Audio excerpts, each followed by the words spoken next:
poverty, political disillusionment, and masses of young, unemployed Muslims. Those are ideal conditions for Islamic extremism, and they are all found in Africa. If we're trying to look in the future, it's actually happening now, that Africa is going to be the spot. It's going to be the hot spot. The entire African continent has less than half the number of American troops deployed in Afghanistan.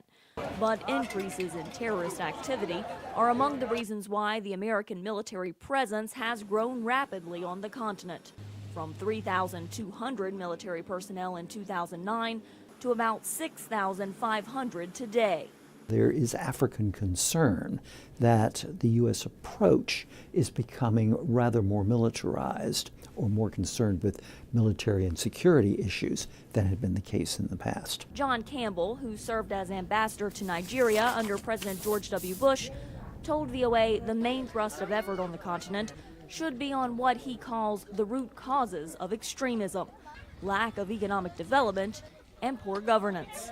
But this effort will likely prove more difficult if the State Department's budget is slashed by a third, as forecast in the administration's budget plan. Is, in fact, a security approach going to work?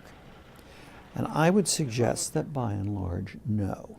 U.S. Africa Command, which oversees military activities on the continent, aims to strengthen local African militaries to combat Islamic extremists. Fire when ready! Africa's growing young male population is ripe for recruitment. Africa Command's senior enlisted leader told VOA. You have no options, and here comes an extremist that is offering you a motorbike and a bride. What do you think you're going to do? Your family's starving, you can't provide for them, and somebody's giving you an option. The administration this year expanded the authority to strike al-Shabaab and Islamic State fighters in Somalia, allowing offensive strikes against the militants, rather than just strikes defending African allies and their American advisors. It definitely helps, because we're doing our best to go ahead and employ our assets to help them out in any way we can. But the war against extremism in Africa has not come without a cost.